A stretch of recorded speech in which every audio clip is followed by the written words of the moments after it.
La atmósfera es la capa de gases que rodean a un cuerpo celeste como la Tierra y que son atraídos hacia este por la fuerza de gravedad. Ellos protegen de la radiación solar ultravioleta, controlan la temperatura y evitan el ingreso de meteoritos. La atmósfera se estructura en capas definidas por los cambios de temperatura que se producen con la altitud. En orden ascendente, estas capas son la troposfera, estratosfera, mesósfera, termósfera y exósfera. La troposfera es la capa más cercana a la Tierra. Esta capa obtiene su nombre del clima que está cambiando constantemente y mezclando los gases en esta parte de nuestra atmósfera. Esta capa tiene el aire que respiramos y las nubes. El aire es más denso en esta capa que en otras capas. De hecho, la troposfera contiene 3/4 de la masa de toda la atmósfera. El aire aquí es 78% de nitrógeno y 21% de oxígeno. El último 1% está compuesto de argón, vapor de agua y dióxido de carbono. La estratosfera es donde encontraremos la capa de ozono importante. La capa de ozono ayuda a protegernos de la radiación ultravioleta del Sol. De hecho, la capa de ozono absorbe la mayor parte de la radiación UV que el Sol nos envía. La vida como la conocemos no sería posible sin esta capa de protección. La mesósfera se encuentra entre la termósfera y la estratosfera. Meso significa medio y esta es la capa más alta de la atmósfera en la que los gases están todos mezclados en vez de estar estratificados por su masa. La mesósfera tiene 35 kilómetros de espesor. El aire sigue siendo delgado, por lo que no sería capaz de respirar en la mesósfera, pero hay más gas en esta capa que en la termósfera. La termósfera se encuentra entre la exósfera y la mesósfera. Termo significa calor y la temperatura en esta capa puede alcanzar hasta los 4500 grados Fahrenheit. Esta capa de la atmósfera de la Tierra está aproximadamente a 519 kilómetros de espesor. Eso es mucho más grueso que las capas internas de la atmósfera, pero no es tan grueso como la exósfera. La exósfera es la capa más externa de nuestra atmósfera. Exo significa afuera. La exósfera es el borde de nuestra atmósfera. Esta capa separa el resto de la atmósfera del espacio exterior. La exósfera es muy grande. Eso significa que para llegar al espacio exterior tienes que estar muy lejos de la Tierra.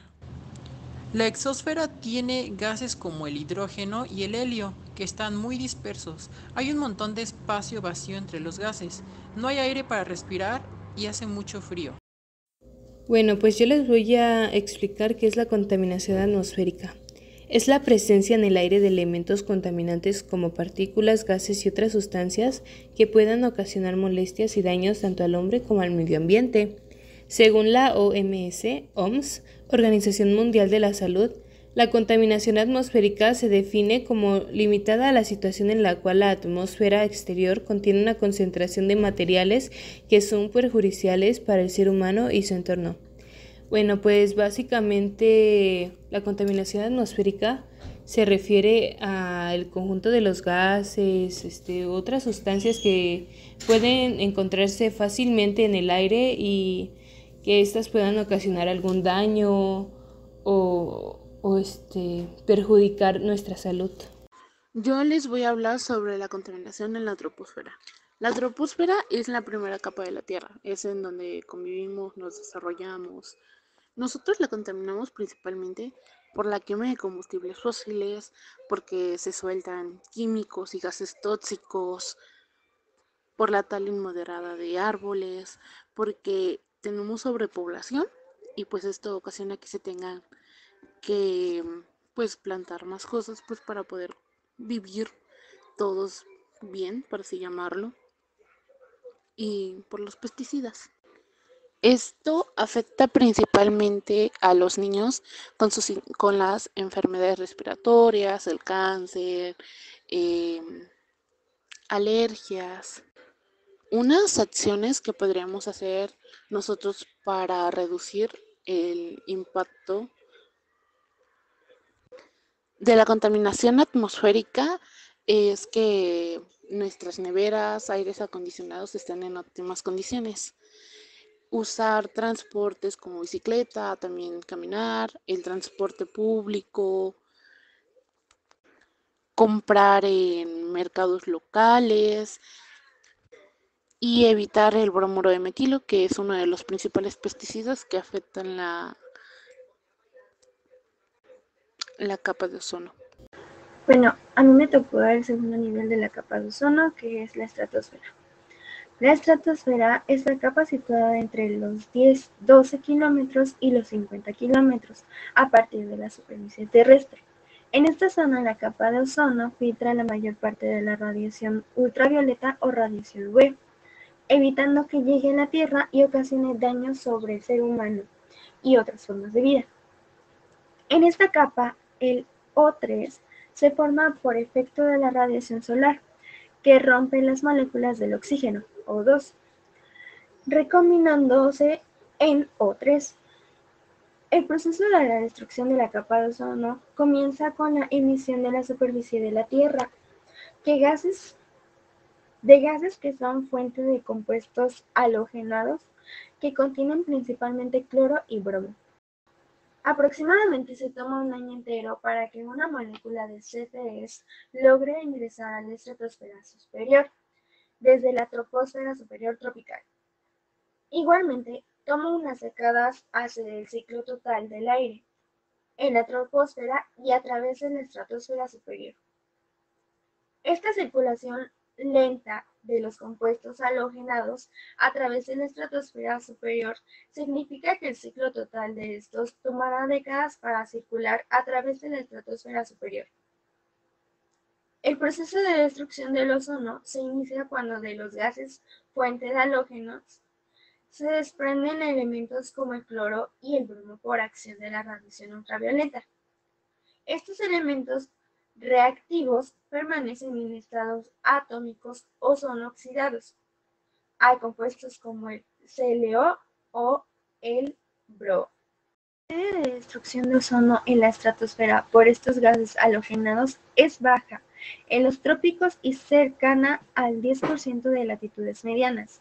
En las regiones polares, la cantidad de gases halogenados reactivos se incrementa en el invierno, como resultado de reacciones que ocurren sobre las superficies de partículas de las nubes estratosféricas polares, generando una alta destrucción de ozono en invierno y primavera, principalmente en la Antártida. La acumulación de gases en la atmósfera ha provocado la aparición de huecos o fisuras en la capa de ozono, lo cual ha generado otros problemas o fenómenos de impacto negativo en el ambiente, como el cambio climático y el calentamiento global. Existen muchas causas por las cuales sucede la contaminación atmosférica. Algunas de ellas te las podemos resumir de la siguiente manera. Por ejemplo, las extracciones mineras. Sabemos que gracias a productos químicos y el uso de maquinaria pesada para obtener estos minerales, se contamina el aire de partículas de polvo y gases. El uso de pesticidas en las actividades agrícolas, como lo son los insecticidas, los pesticidas y los fertilizantes, ya que se emplean para el cultivo de alimentos, lo cual causa un grave daño en el suelo y favorece la acumulación de gases en el aire. Y por eso es que se insiste tanto en que se opte por cultivos ecológicos, ya que estos son libres de cualquier producto químico y cualquier manipulación. La industrialización excesiva de fábricas. Se sabe que el aumento de fábricas y el consumo masivo son otra causa de la contaminación atmosférica.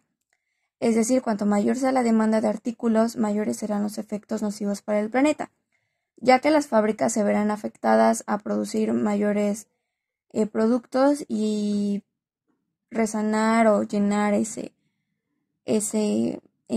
necesidad en la humanidad. La quema de combustibles fósiles como lo son la gasolina, el carbón y el diésel. Un dato muy interesante y que es en relación a la huella ecológica es que la huella de carbono procedente de la quema de combustibles fósiles ya representa el 60% del total de la huella ecológica de la humanidad. Esta es la parte que más rápido ha crecido. La deforestación. Eso tiene que ver mucho con la siembra de especies vegetales, ya que se reduce el número de árboles.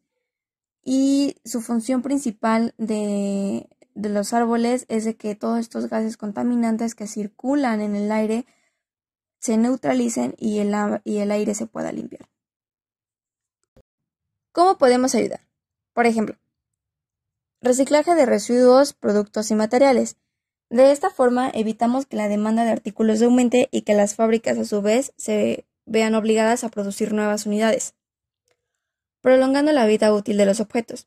Esto hace referencia al punto anterior y hace una invitación a usar la creatividad. El uso de bicicleta u otros medios de transporte alternativos y sobre todo que no contaminen al medio ambiente. El consumo responsable. Esto tiene que ver mucho con los hábitos de consumo responsable y que el ahorro en nuestro consumo de energía tenga el menor impacto sobre el planeta y también sobre el propio ser humano. Incorporando al menú platos vegetarianos, ya que se sabe que la ganadería está muy relacionada con la emisión de gases de efecto invernadero. Prestando atención al tipo de cultivo de los alimentos frescos. Por ejemplo, la agricultura ecológica cuida al planeta, protege los suelos, respeta los ciclos naturales de crecimiento y evita el uso de sustancias químicas u organismos genéticamente modificados. Fijándonos en la etiqueta de nuestras prendas de ropa, ya que generalmente se consumen recursos naturales como el agua.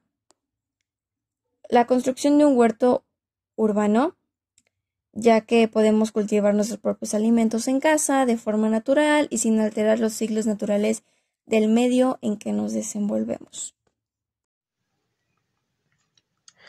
A lo largo de la historia se ha intentado dar solución a los problemas más visibles de la contaminación atmosférica. Un ejemplo de esto lo podemos ver a inicio del siglo XIX en Europa, con plena revolución industrial en marcha, cuando el carbón era la principal fuente de energía. Sin embargo, el uso excesivo de este mineral provocaba nubes tan grandes y tan densas de contaminación que incluso impedía la vista en dichas ciudades.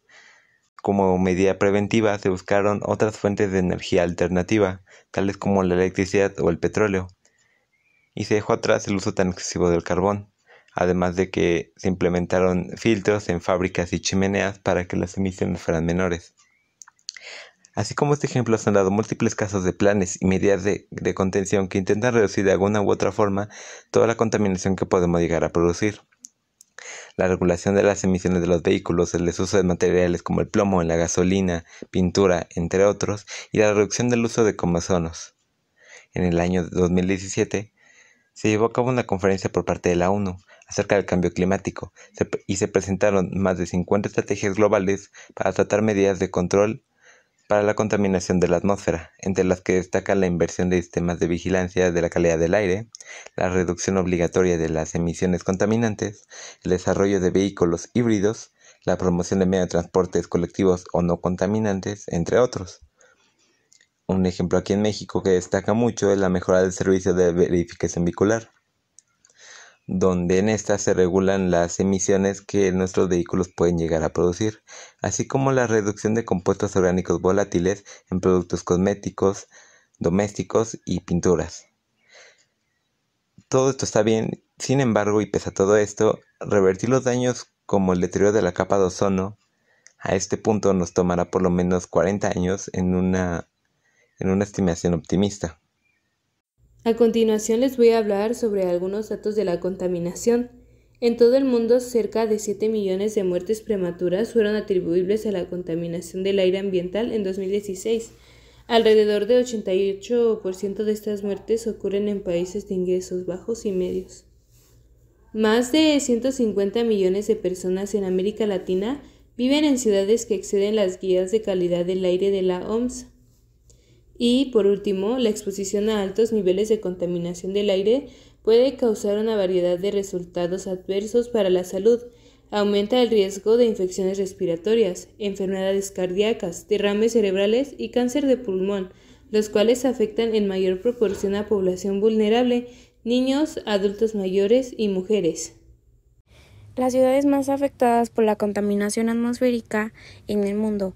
Como primer lugar está las ciudades de India.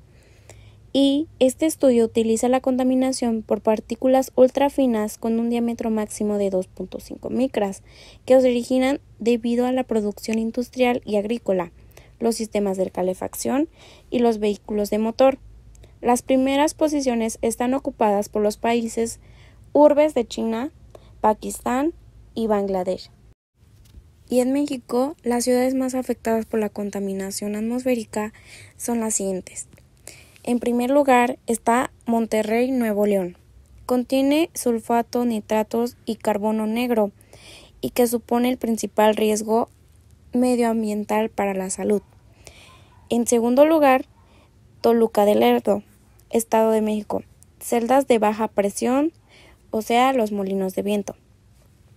En tercer lugar, Salamanca, Guanajuato, la refinería Antonio M. Amor y la central termoeléctrica de la Comisión Federal de Electricidad.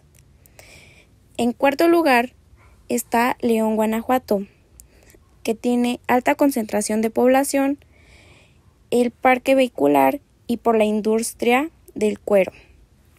En quinto lugar está Irapuato, Guanajuato, que son las quemas de pastizales, las calles sin pavimentar, los hornos ladrilleros y el incremento acelerado del parque vehicular.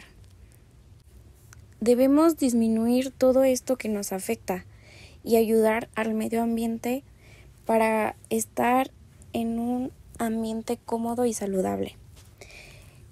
La contaminación en sí nos puede aumentar el riesgo de infecciones respiratorias, enfermedades cardíacas, accidentes cerebrovasculares y cáncer en el pulmón, como tanto la exposición a corto o como a largo plazo.